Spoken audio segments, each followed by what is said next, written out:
Em nome do Pai, e do Filho, e do Espírito Santo. Amém. Leitura do Tratado da Verdadeira Devoção à Santíssima Virgem, de São Luís Maria Grignon de Montfort. Capítulo 1. Necessidade da devoção à Santíssima Virgem. A devoção à Santíssima Virgem será necessária mais especialmente nos últimos tempos. Ponto 49. A salvação do mundo começou por Maria, e é por ela que se deverá consumar.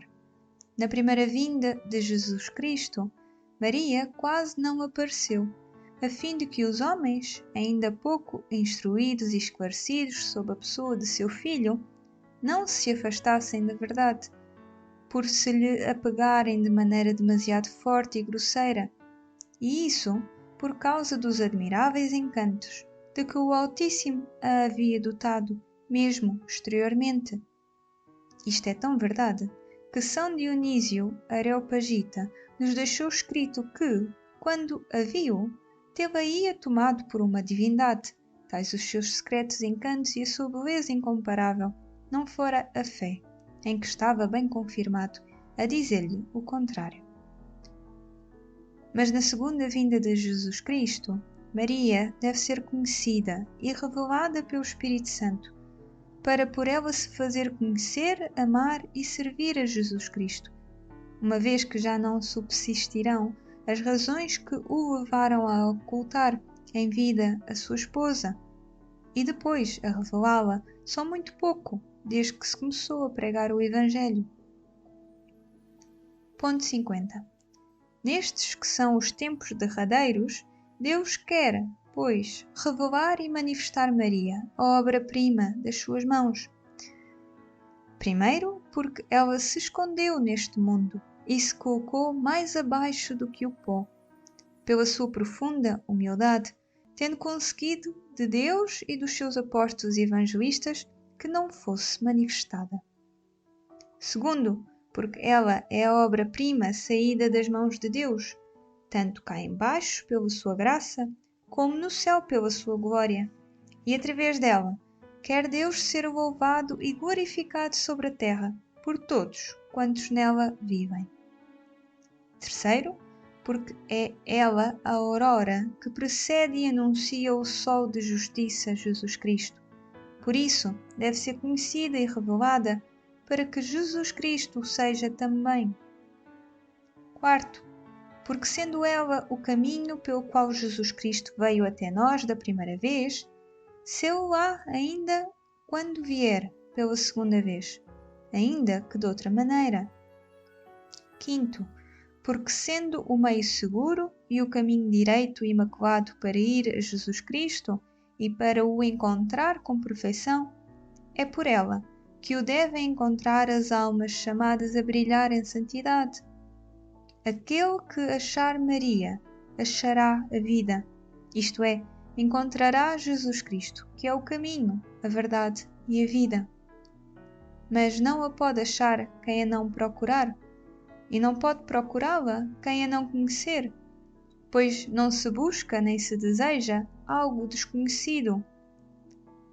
É, pois, necessário que Maria seja conhecida mais do que nunca, para maior conhecimento e glória da Santíssima Trindade. Sexto, Maria deve brilhar mais do que nunca em misericórdia, em força e em graça nestes últimos tempos. Em misericórdia, para reconduzir e receber amorosamente os pobres pecadores extraviados que se converterão e regressarão à Igreja Católica.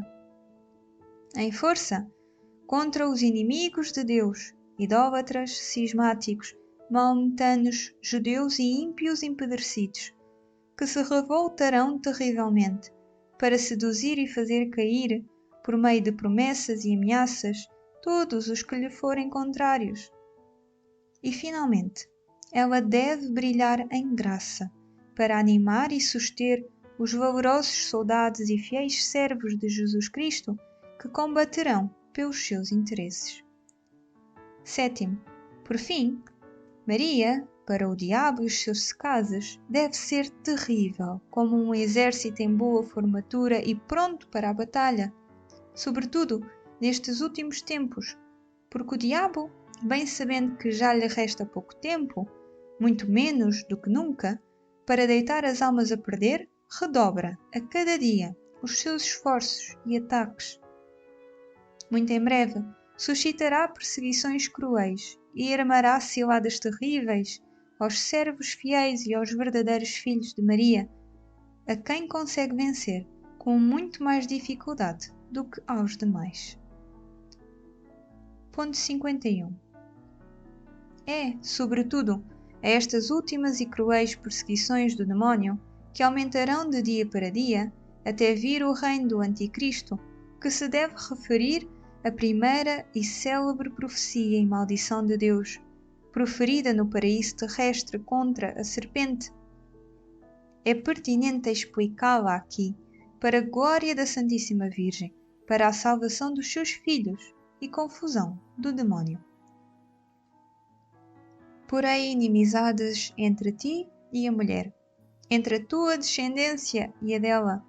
Ela te esmagará a cabeça, e tu armarás ciladas ao seu calcanhar. Gênesis capítulo 3, versículo 15. Ponto 52. Jamais Deus criou e formou senão uma inimizade, mas uma que é irreconciliável e que perdurará e aumentará mesmo até ao fim. É a que existe entre Maria, sua mãe digníssima, e o diabo, entre os filhos e servos da Virgem Santíssima e os filhos e secazes do Lúcifer, de sorte que o maior dos inimigos criados por Deus contra o demónio é Maria, sua Mãe Santíssima. Desde o paraíso terrestre, ainda que então ela apenas existisse na sua ideia, Deus conferiu-lhe tanto ódio contra aquele maldito inimigo de Deus e deu-lhe tanta indústria para descobrir a malícia daquela antiga serpente, tanta força para vencer, abater e esmagar aquele ímpio orgulhoso, que o demónio a teme, não só mais do que a todos os anjos e homens, mas, num certo sentido, mais que ao próprio Deus. Não que a ira, o ódio e o poder de Deus não sejam infinitamente maiores do que os da Virgem Santíssima, pois que as perfeições de Maria são limitadas, mas, em primeiro lugar, porque Satanás, que é orgulhoso, sofre infinitamente mais por ser vencido e esmagado por uma pequena e humilde serva de Deus, e a sua humildade humilha-o mais do que o poder divino. Depois, porque Deus deu a Maria um tão grande poder contra os demónios que, como por diversas ocasiões foram obrigados a confessar, malgrado seu, e pela boca dos próprios possessos, eles temem mais um só dos seus suspiros por alguma alma do que as orações de todos os santos, e uma só das suas ameaças contra eles do que todos os seus outros tormentos. Ponto 53. O que Lúcifer perdeu por orgulho, ganhou Maria pela sua humildade. O que Eva condenou e deitou a perder pela desobediência, salvou Maria pela obediência. Eva, ao obedecer à serpente, deitou a perder consigo todos os seus filhos e entregou-os ao demónio. Maria, tendo sido perfeitamente fiel a Deus, salvou juntamente consigo todos os seus filhos e servos e consagrou-os à majestade de Deus.